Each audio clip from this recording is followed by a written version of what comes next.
if I just think positive, then I'll heal and everything will be great because, it's all rainbows and unicorns anyway. And right, think positive, think positive. Oh, you're not thinking positive enough because that's why you're not healing. It's like, no, that's not what we're doing here. That's not, I always had a big bullshit radar detector for that kind of very poorly thought out kind of perspective on mind-body connection. All right, my friends, Christian Nix here back again. In this short video, and I will try to keep it short, I just want to talk about the mind-body connection in a way that hopefully makes sense and that really matters to you, like as you're trying to heal, whether it's reflux or I don't care, IBS, Crohn's, it doesn't matter. Like if you have a digestive illness, the digestive system is very, very, very, very sensitive and influenced by your psychological state. I mean, people know this, right? If you get horrible news, you try to eat something and your belly's all upset and everything else. I mean, that's not your imagination. Like your mind does have a big effect on your digestive system. It's very, very well understood. It's very documented, even to the point where like, if you're a worrier, right, that affects a specific organ. I tell you about this inside the Pivot Protocol material.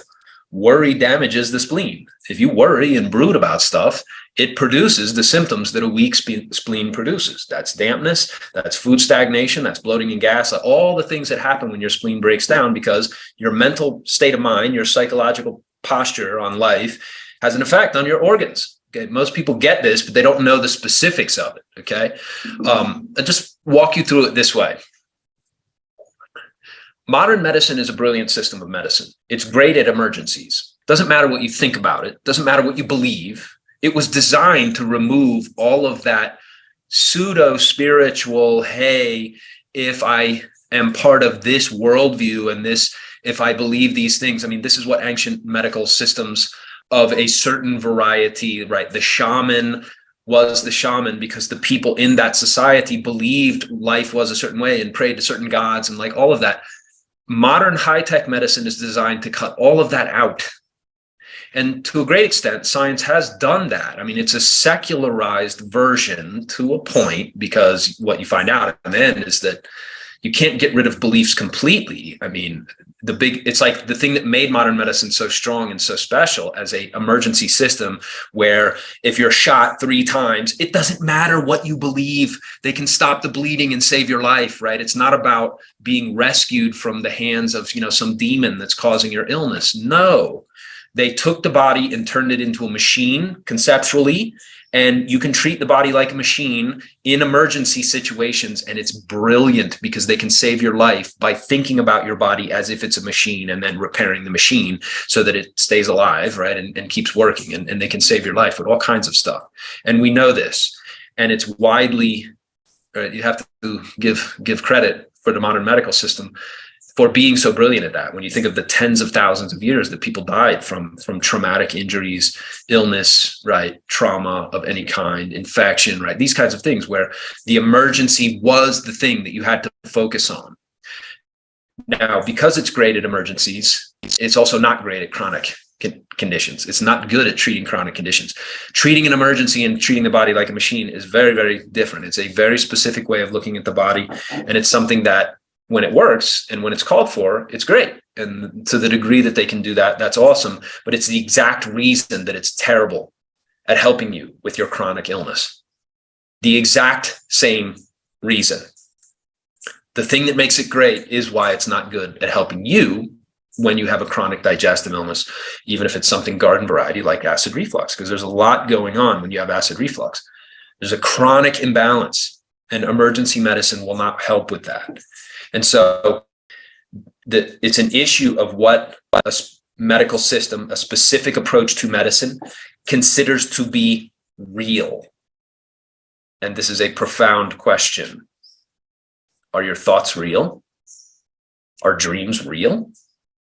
Is the mental theater that's going on inside your mind that even like when you're asleep, it like gets out of control and you have dreams, you're like, where the hell did that come from? And it's, depth psychology and, even Freud and Jung and like these people tried to sort of come up with a conceptual way to think about and talk about, here's how your subconscious works. And right, you're unconscious, you have a personal unconscious, but we also have a collective unconscious, and it's driving the dreams and the kinds of things that you're coming up against. Like stuff that's happening to you is not random. Like it's also partly tied to these parts of your psyche that are deeply buried within you as an animal, and like deep in the historical memory of our species even, and sort of as we evolve, right, the dream itself is changing as we go along, right, but we have this common past, and we came out of the ooze together, and that your thoughts are forming some part of, and this is the big point, this is the big how about it, this is the big revelation that I want you to think about. Your thoughts and your psychology and your psychological perspective, your psychological outlook on life affects your behavior. It affects how you act in the world, and it's behavior itself that then is leading to illness, like what you're eating, how you're exercising or not, what you're doing to drive your own illness. Okay. In other words, because the mind body thing gets broken down, it's like people take it and make it the simplest, most polite, convenient thing that it can possibly be, which is like, number one, I'm definitely not to blame for my illness. And number two, if I just think positive, then I'll heal and everything will be great, because, you know, it's all rainbows and unicorns anyway. And right, think positive, think positive. Oh, you're not thinking positive enough because that's why you're not healing. It's like, no, that's not what we're doing here. That's not, I always had a big bullshit radar detector for that kind of very poorly thought out kind of perspective on mind-body connection. The thing that's important to realize about your mind and how your mind can be driving your illness is your thoughts affect your behavior. I guess, you know, an example that I sometimes use and that I use in the material itself and that you can hear in phase one is, I mean, there are people who adopt, say, veganism or vegetarian kind of lifestyle because they don't want to hurt animals, and fair enough. Right. I'm a big fan of animals too. I mean, it's easy to like animals more than some people, unfortunately, but that's true, I think, for a lot of people. And it's terrible to watch animals suffer. And, you know, I even had a time during my healing where I went and I watched animals get slaughtered. I helped slaughter animals on several occasions, because you should know how to do that, right? You should know what it is to sort of, well, I'm eating this flesh, you know, maybe I ought to be the one to, like, it's a very serious matter to cut it animal's throat and watch it die and bleed out. Like, it's very, it pumps your, right? It's an intense thing, the life and death struggle. It's intense. And you can see why ancient peoples really cared about the ceremony of bloodletting, so that, right? It's like, in its simplest form, people think of it as, oh, they thought blood was, you know, nourishing the earth. So, right, do what you have to do on earth, like be honest. It's like, but you're just sitting around making yourself sick. You don't have anything better to do. As weird as that sounds, that's a lot of people. We have so much comfort in the modern world that a lot of people are just sick because they can't figure out what they should be doing. It's like, you want to be you want to be so focused on your life and what's important to your life that you don't have time to be sick, right? You don't have, it's like, sickness can happen. It doesn't necessarily mean you did anything bad or wrong. That's why the whole, like, I think positive and you should think more positive. And if you just think positive, it's like, no, you know, you don't have that much control over reality. I did another video on this elsewhere, but it's like, one of the most profound things you got to sort out is, like, you can change some part of your reality. You can't change it all, right? It's like the sun is coming up in the east, no matter what you believe, right, to be true. It's like, there is this thing called like real objective reality.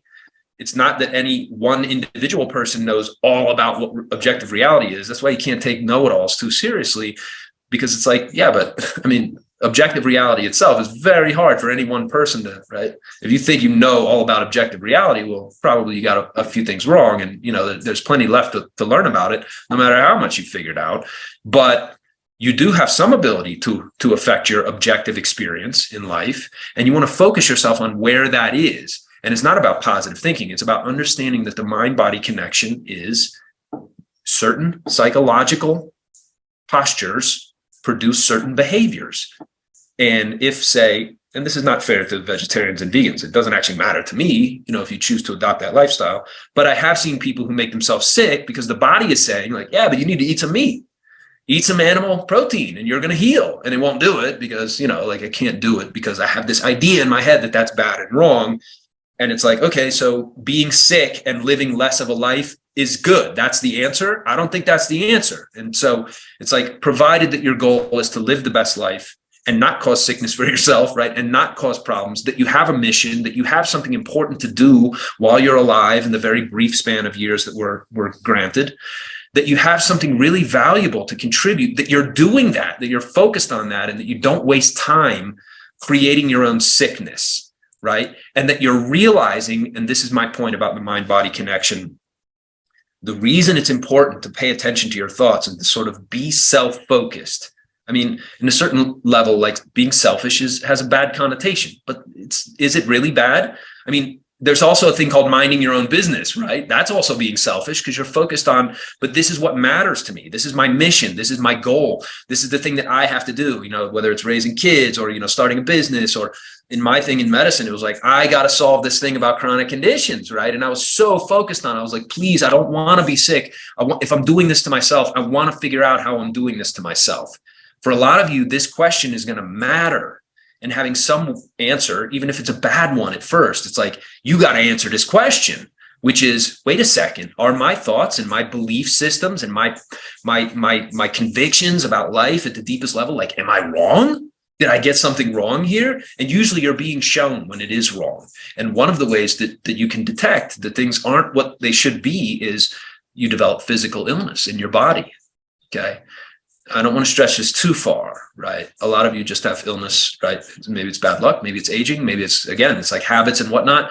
But to the degree that you can recognize the extent to which your thoughts are also contributing to your physical illness, that's the important thing about the mind-body connection, that your belief patterns will create behavior patterns which could be driving some part of your sickness, okay?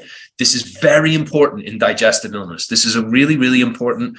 It's subtle because, like, on the one hand, oh, so he's saying I'm to blame for my illness, or people take the other extreme, which is like, oh, I'm not, it's so I'm a victim, right? Or so I'm a victim, or I'm not to blame at all, or he's saying I'm to blame, or right, some variation of these extreme points of view. No, I'm not saying any of that. I'm saying actually that you have to be able to balance 2 points of view, which is that the mind and body are connected. Your thoughts can make you sick. Your thoughts can heal you. Your physical body can be sick in a way that if we heal the physical body, it improves your thinking, which means you have to be open to a new revelation, a new aha moment where you go, oh my God, I've been creating my illness all this time, right? The mind-body connection is important. You have to understand it in a way that's empowering, that says, okay, if I'm creating my thoughts, if I have some ability to direct my thoughts and my thinking in the psychological beliefs that I hold to be true about life, and that I know what those are in the first place, then I could recognize that maybe my thinking about life is wrong. Maybe I've gotten something wrong. And maybe the way that I'm seeing life is driving my illness. And then conversely is, if you're learning, say, the pivot protocol and you're fixing your organs, are you being shown something else important about your life? That the mind-body thing, it's like, as you're getting healthier, it's like, wait, I like being this healthy person. I don't want to think these thoughts anymore, these thoughts that were creating my disease and my dis-ease, my discomfort, my illness, right? I can change the way that I see the world, and I'm a more empowered person. I'm a different person for having had this illness. And now that I've cured the illness, or that I'm learning to fix my gut and my organs are working better, who could I become? What could I achieve? What mission, what achievement could I actually put together in my lifetime? For some of you, this is the way out of illness. Okay, I hope that makes sense. It's a subtle, it's a difficult topic to talk about, but I hope some of that helps. And that's it for this video. That's enough out of me. I have a new program coming up that I call my Barefoot Medicine Training. You're going to hear me talk about it. But the other thing I want to make you aware of, if you want to subscribe to the channel, great, right? I'm sure that helps me on some level. I have more people. If these videos help you, if you're looking to heal a chronic condition, if you have a digestive illness, if you're dealing with something that's chronic in nature, you're in the right place. I have a lot to say and a lot to share with people on this topic. Based on my own experience, but more importantly, like the system that I discovered that I can teach to absolutely anybody, that anybody can put into place in your own life very simply. Like, it takes a few hours, that's it. And I walk you through how to understand your organs and how to understand chronic conditions, and that all of this is like, this is the sweet spot for healing chronic illness. You're in the right place. Again, if you want to learn about that, this is the place to do it, but also that I have a coaching group. I do group coaching calls now, a couple times a week, depending on demand. Okay. I will tell you this, like the people who apply this stuff the fastest, who also then heal, right, the fastest without taking 6 months or a year, just like, oh, I'll get around to it, I'll learn it when I can. No, if you sign up for group coaching, we go through week by week. You're telling me what's going on, you're making changes, we're making adjustments as we go. Each week you have a plan and you go forward and you test this. It's like, it only takes a couple of weeks to apply this stuff.